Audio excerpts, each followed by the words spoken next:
أعوذ بالله من الشيطان الرجيم. بسم الله الرحمن الرحيم. الحمد لله الذي دل على ذاته بذاته وتنزه عن مجانسة مخلوقاته وجل عن ملائمة كيفياته وقرب عن خواتر الذنوب وبعد عن ملاحظة العيون. علم بما كان قبل أن يكون مالك الملك تؤتي الملك من تشاء وتنزع الملك ممن تشاء وتعز من تشاء وتذل من تشاء بيده الخير وهو على كل شيء قدير.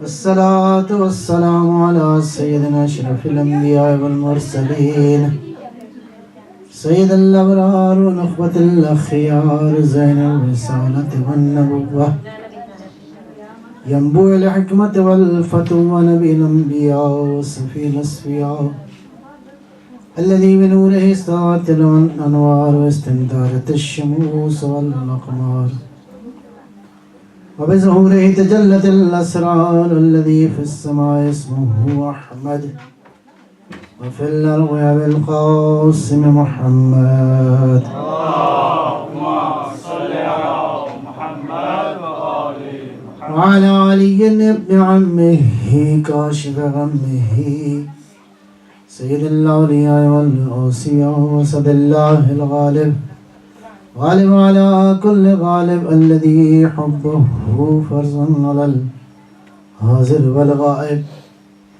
مولانا بالسبتين أمير المؤمنين علي بن أبي طالب وعلى أولاده الطيبين الطاهرين المعصومين وجج الله على العباد الداعين إلى الخلق في جميع الآثار والأقطار ذوي المآثر والآثار خير القرون الذين يبين للناس مناهج الحلال والحرام أهل البيت المطهرين من الرجس والآثام ورحمة الله وبركاته.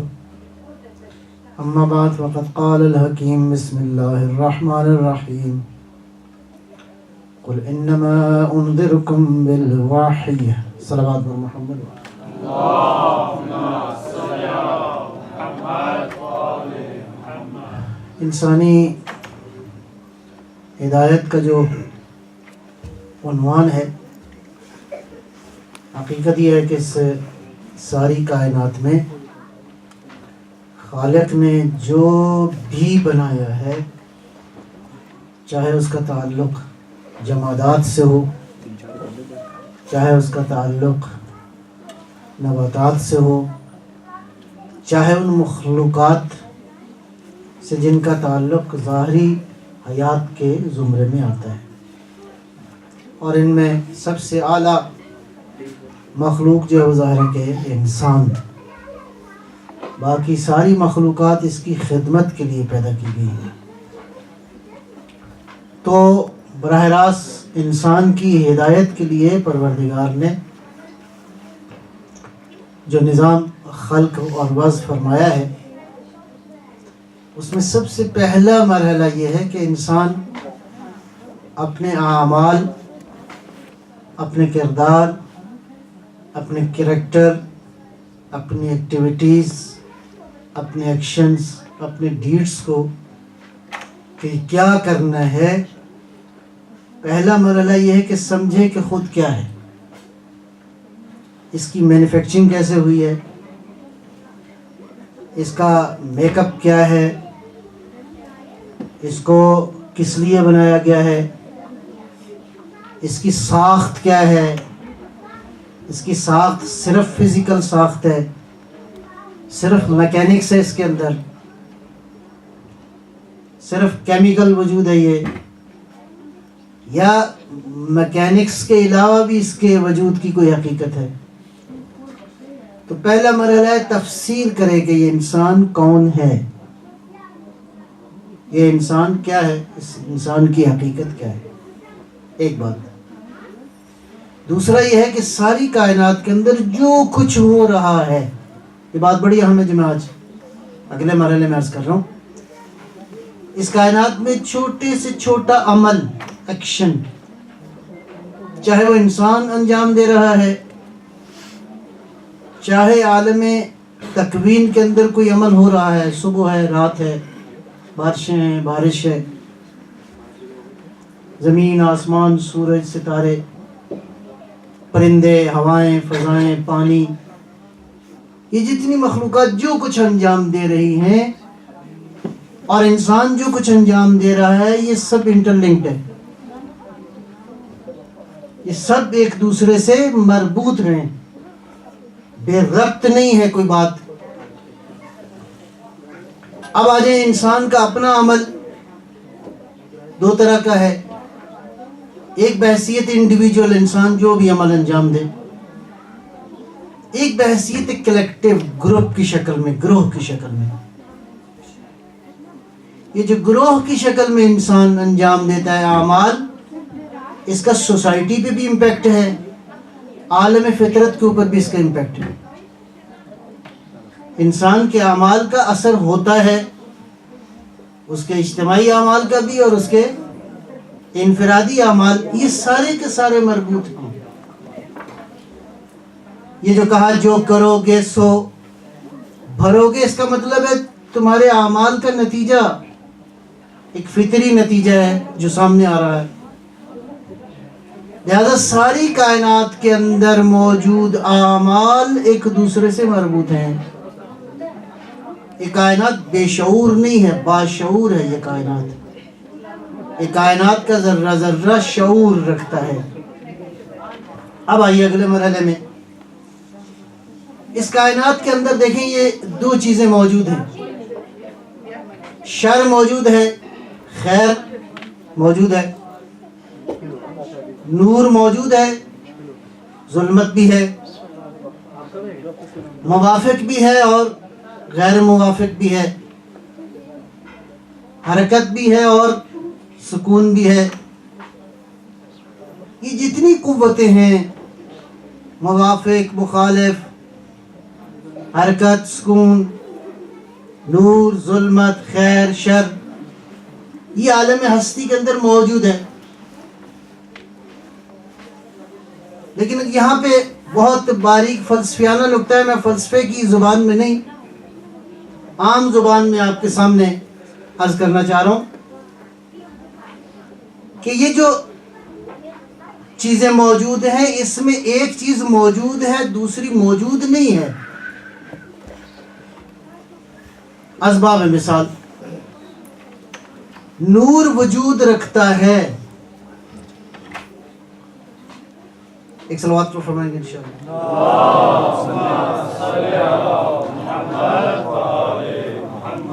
نور وجود رکھتا ہے. کیا تاریکی وجود رکھتی ہے؟ تاریکی وجود نہیں رکھتی. کہتے ہیں تاریکی وجود نہیں رکھتی. یا نور ہے یا نور نہیں ہے. نور ہو تو نور ہے، نہ ہو تو تاریکی ہے. ایسا نہیں کہ تاریکی وجود رکھتی ہے، الگ سے وجود نہیں رکھتی. اسی طرح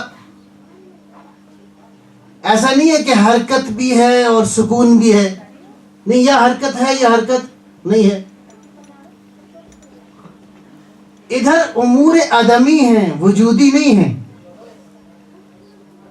اسی طرح خیر اور شر میں ایسا نہیں کہ شر وجود رکھتا ہے، یا خیر ہے یا خیر نہیں ہے. لہذا یہ امور عدمی ہیں، یعنی وجود نہیں رکھتے. اسی طرح یہ بحث چلتے چلتے یا بعض چیزیں آپ کے لیے، میرے لیے گوارا ہیں یا ناگوار ہیں. بعض چیزوں پہ میرا عمل، رد عمل، ریئیکشن کیا ہوتا ہے؟ میں خوش ہوتا ہوں. بعض چیزوں پہ میرا عمل خوشی کا نہیں ہوتا ہے، اظہار ناراضگی، پریشانی ہوتی، مجھے گوارا نہیں ہے. لیکن عرض کروں کہ کائنات کا جو اصل احسن خوبصورت نظام ہے، اس کے لیے ان دونوں چیزوں کی ضرورت ہے، ورنہ آپ کمال اور تکامل کی طرف نہیں بڑھتے۔ یہاں تک پتہ نہیں بات پہنچی نہیں پہنچی؟ ایسا صلوات اللہ فرمائیں گے انشاءاللہ۔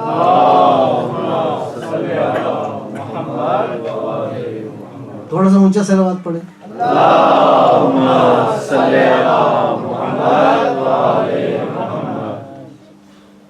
تو کیا عرض کیا کہ کائنات کا جو خوبصورت نظام ہے اس میں دونوں کی ضرورت ہے، تکامل کے لیے ضرورت ہے، پرفیکشن کے لیے ضرورت ہے، کمپلیشن کے لیے ضرورت ہے۔ اس کی مثال عرض کرتا ہوں، بہت ساری مثالیں آپ کے گردا گرد موجود ہیں۔ آپریشن، باڈی کا آپریشن جو ہے ناگوار ہے۔ فرض کریں سرجن نے تشخیص دی کہ باڈی کا ایک حصہ نہیں ہونا چاہیے، تو فیصلہ آپ خود کریں، یا اس حصے کو کاٹ دیا جائے یا یہ حصہ آپ کی باڈی کے ساتھ رہے اور ساری باڈی کو یہ فاسد کر دے، آپ خود ختم ہو جائیں گے۔ لہذا ناچار آپ اس فیصلے کو قبول کرتے ہیں کہ زندگی اور حیات کی بقا کے لیے یہ جراحی، یہ آپریشن ضروری ہے۔ ایک اور مثال عرض کرتا ہوں آپ کی خدمت میں۔ اس عالم کے اندر آپ دیکھتے ہیں کہ موسموں میں تبدیلی ہوتی ہے۔ جب آتا ہے خزاں کا موسم تو پتے جھڑ جاتے ہیں، یہ ایک ناگوار عمل ہے، لیکن زندگی کو جاری رہنے کے لیے پتوں کا جھڑنا بہت ضروری ہے، تاکہ حیات کا سفر جو ہے وہ سرکل جاری رہے۔ ایک آدھ مثال اور بھی دیتا ہوں۔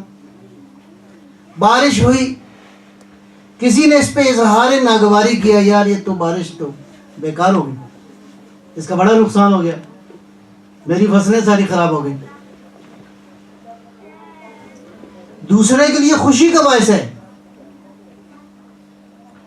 تو گویا اصل مسئلہ یہ نہیں ہے کہ بارش اچھی ہے یا بری ہے، ہر ایک نے اپنے زاویے سے دیکھا، یا اس کو اچھی لگی یا اس کو بری لگی۔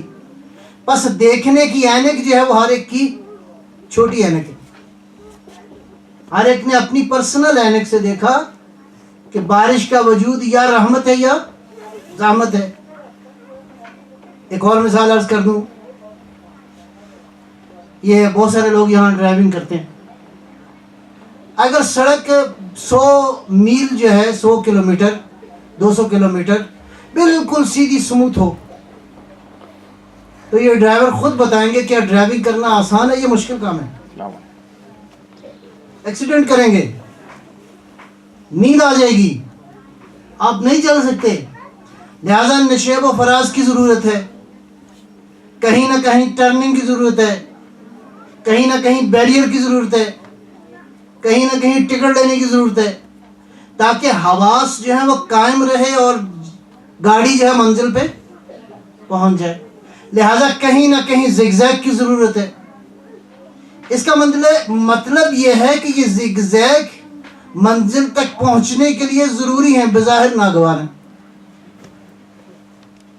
ایک صلوات تو فرمائیں گے۔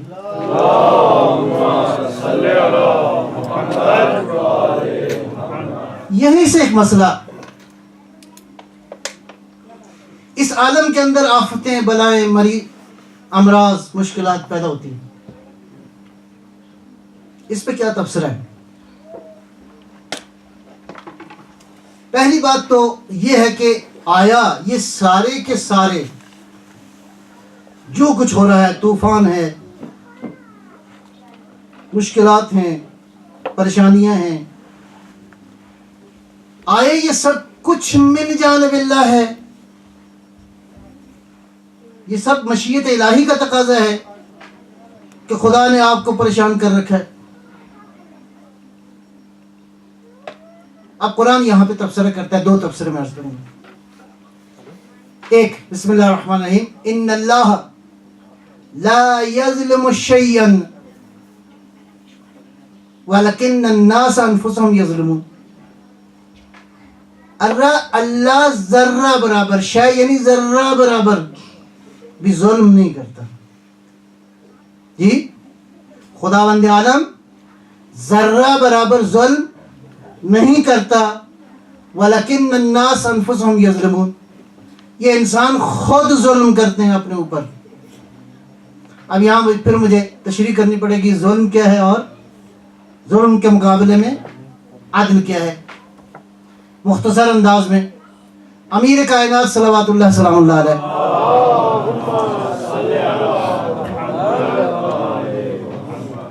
کے فرامین کی روشنی میں عدل کیا ہے. ایک تو عدل وہی ہے جو ہمارے ذہن میں اس کا تصور موجود ہے کہ ظلم نہیں کرنا چاہیے, کسی کا حق نہیں چھیننا چاہیے, یہ بھی ٹھیک ہے.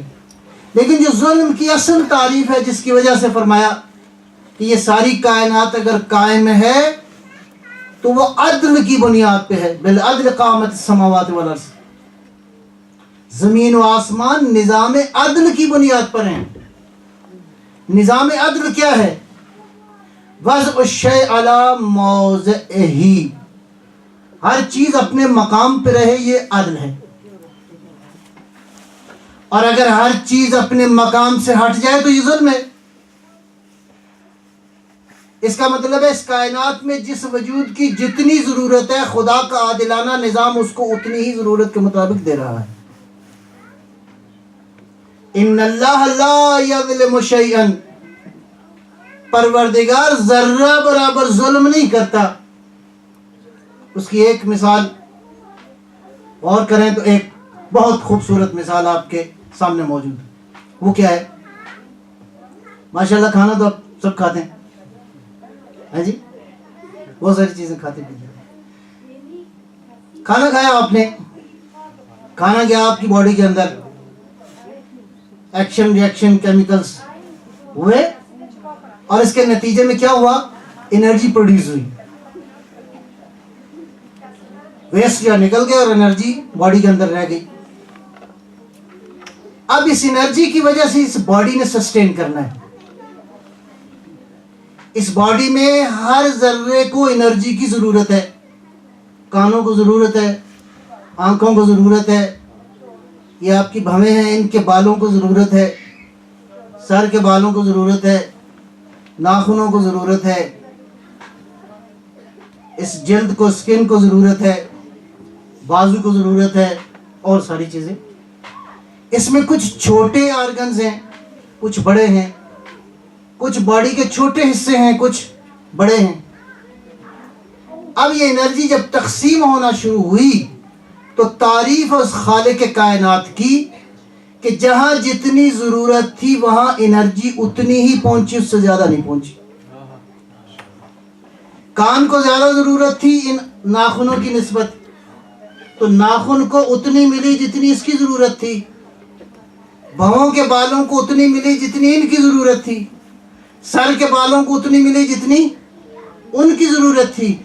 اگر یہاں پہ امبیلنس ہو جائے کہیں پہ کہ انرجی کسی ایک جگہ ڈائیورٹ کر جائے, فرض کریں یہ کان کی طرف ڈائیورٹ کر جائے, تو کیا ہوگا؟ باڈی باقی رہ جائے گی اور کان ڈیولپ کر جائے گا, یہاں تک کہ ہاتھی کہے گا یہ اس کو کیا ہو گیا. صلوات پر محمد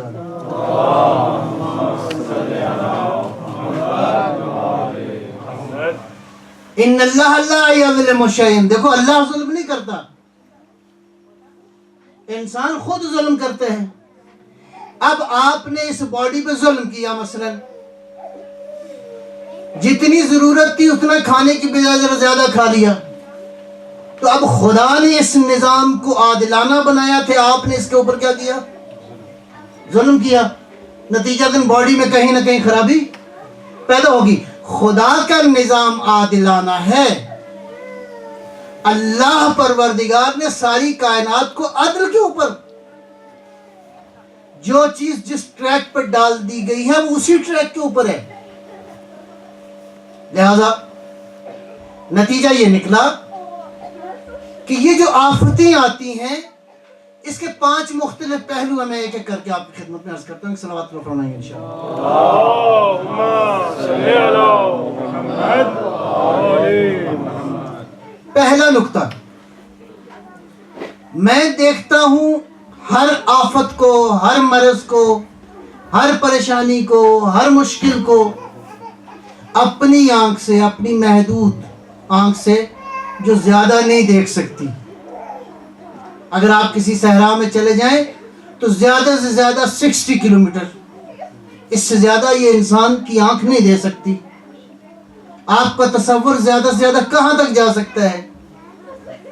لہذا کائنات کے اندر یہ جو نظام ہے، خیر کا، شر کا، موافق ناموافق کا، حرکت کا، سکون کا، کازز کا، ایفیکٹس کا، کانسیکوینسز کا، یہ جو سسٹم موجود ہے، اس کو جب میں اپنی نگاہ سے دیکھوں گا تو مجھے یا یہ اچھا لگے گا یا برا لگے گا.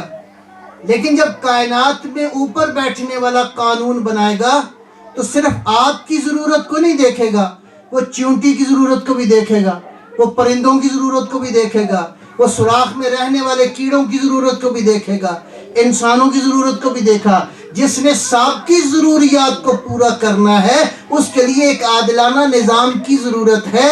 نتیجتاً اس مصلحت کو ہم نہیں دیکھ پا رہے کہ پروردگار جس مصلحتوں کو اس نے ہمارے لیے رکھا ہے. صلوات بر محمد و آل محمد.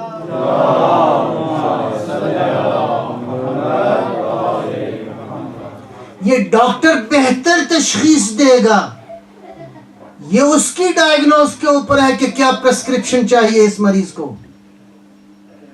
اللہ ساری کائنات کی ضروریات سے آگاہ ہے، لہذا ان ضروریات کے مطابق یہ ہے پہلا مرحلہ کہ ہماری سوچ چونکہ محدود ہے، ہم محدود سوچ کے مطابق عمل کرتے ہیں.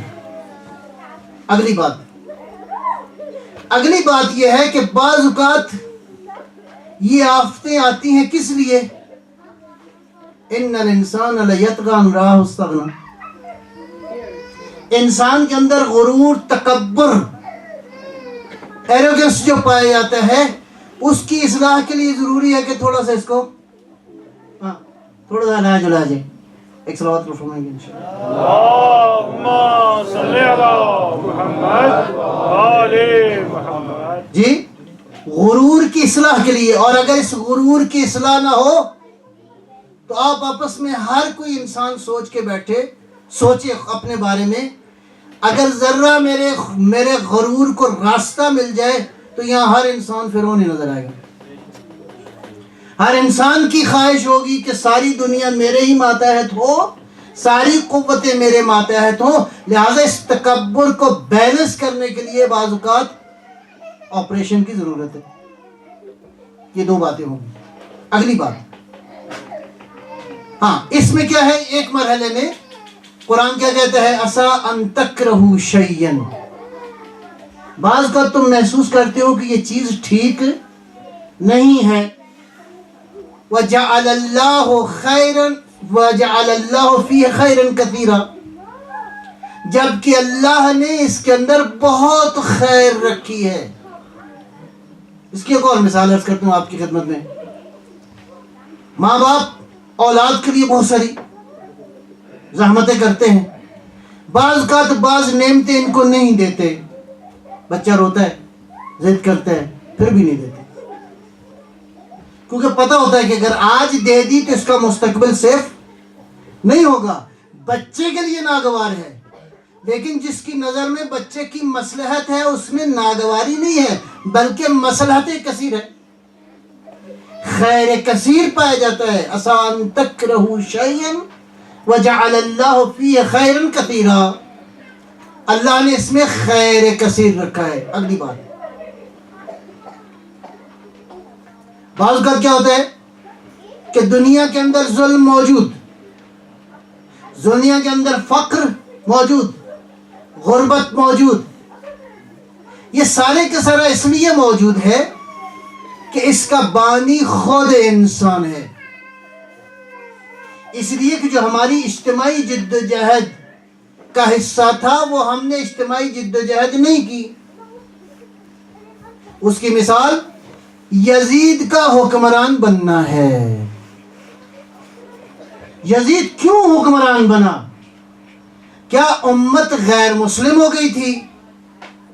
کیا کلمہ پڑھنے والے دنیا سے ختم ہو گئے تھے؟ اور اگر اس وقت امت نے امام حسین صلوات اللہ سلام اللہ علیہ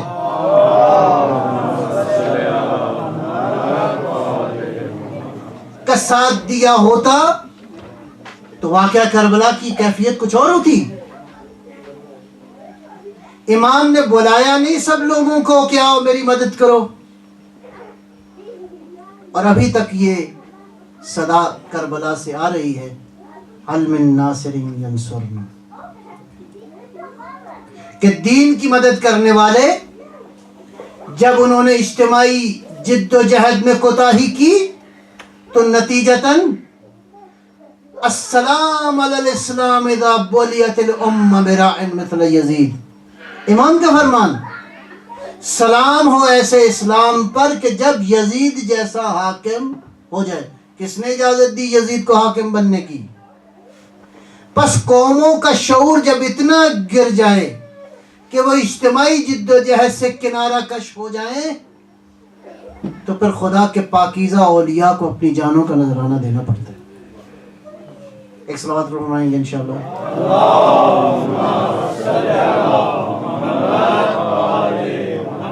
ایک تھوڑا سا توجہ کے لیے ایک صلوات اور بھی تلاوت کریں۔ اللہم صلی علی محمد آل محمد۔ کہ گرمی زیادہ تو نہیں لگ رہی؟ محمد آل محمد صلوات۔ اللہم صلی علی محمد آل محمد۔ انشاءاللہ یہ باتیں کام آئیں گی، جی آج خوش کہنا کل کام آئیں گے انشاءاللہ۔ جی تو یہ 3 مرحلے ہو گئے، ایک مرحلہ اور ہے۔ یہ دیکھیں جتنی آفتیں آتی ہیں نا، یہ انسانوں کو پہلے سے معلوم ہوتا ہے کہ کیا ہونا ہے۔ آپ کو نہیں پتا کہ اوزون کی لہر میں اگر خلا ہو جائے تو دنیا میں کیا ہوگا؟ نہیں پتا آپ کو؟ اس کے باوجود بہت سارے لوگ سگریٹ پیتے،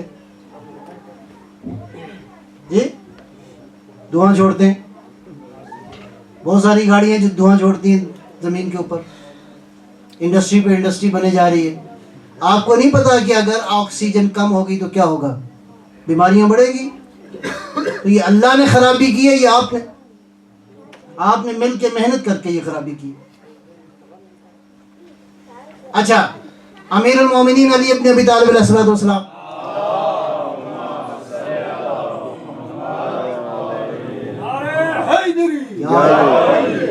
مولا کی فضیلت کا ایک نیا چیپٹر، علی انسانیت کے لیے ہر میدان میں علی، زندگی کے نمونے کے طور پہ علی اس عالم کا سب سے بڑا شجرکار ہے۔ میں ساری تفصیل میں نہیں جاتا۔ امیر المومنین نے مدینے اور اس کے اطراف میں 1,00,000 کھجور کی وہ گٹھلی لی، اس کو زمین پہ دبایا، اس کی اتنی تربیت کی کہ ہر گٹھلی سے ایک درخت جو ہے وہ پیدا ہو گیا۔ کتنے؟ 1,00,000۔ اس کے علاوہ مولا نے بہت ساری زمینیں خریدی اور وہاں پہ باغات بنائے۔ اس کے علاوہ ایک باغ ہے جو پیغمبر اکرم صلوات اللہ سلام اللہ علیہ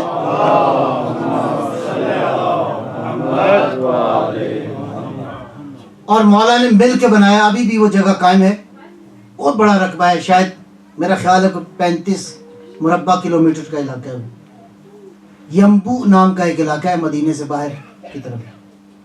یہ دونوں بھائیوں نے مل کے یہ جگہ آباد کی، بہت بڑا باغ یہاں پہ بنایا۔ اب اگر سارے باغات کے درختوں کو جمع کریں تو پتہ نہیں کتنے لاکھ بنتے ہیں۔ علی علیہ السلام نے زندگی میں 1 ملین درخت فرض کیا، کاش کیا۔ آپ نے کتنے درخت لگائے؟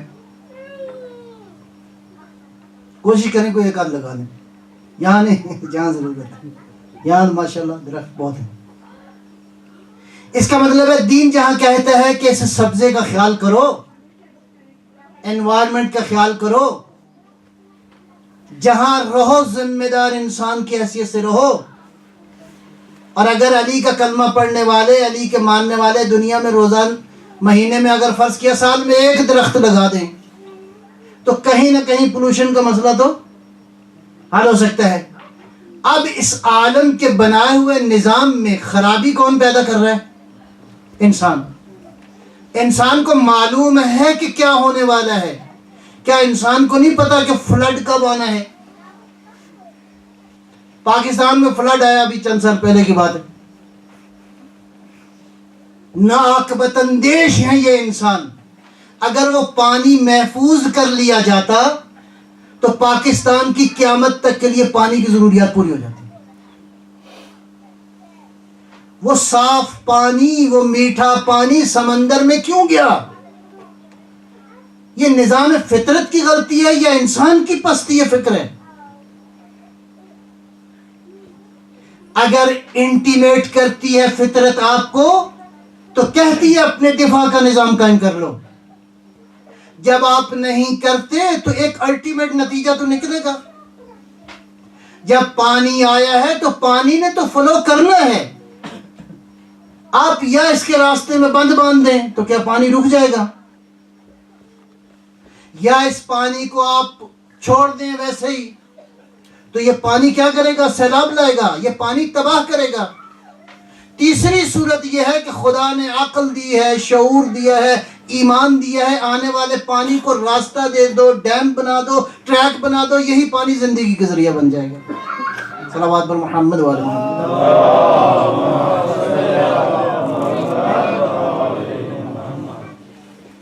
ساری باتیں ہو گئی.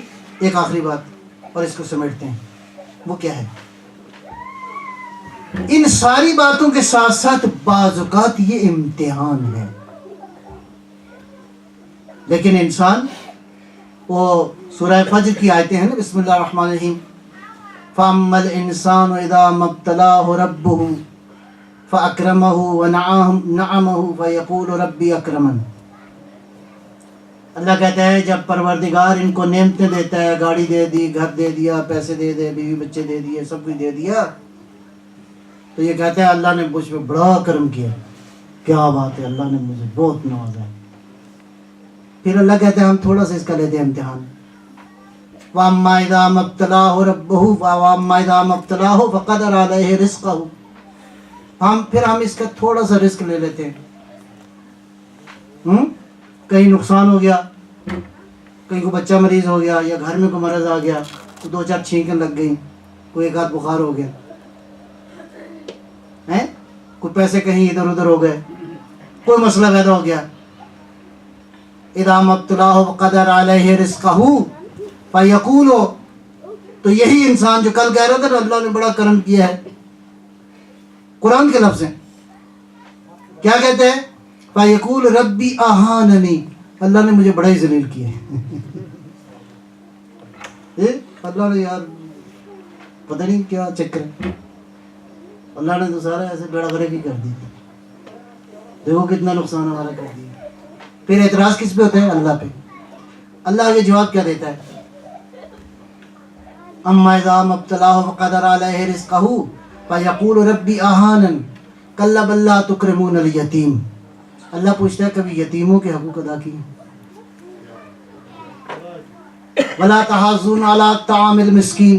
کسی مسکین کو کوئی گھر میں دعوت دی، آج دوپہر کا کھانا ہمارے پاس. وتاکلون التراث اکلا لما. تمہارا روزانہ دل ہوتا ہے کہ بینک میں کم از کم 1,000 یورو ڈیلی جو ہے وہ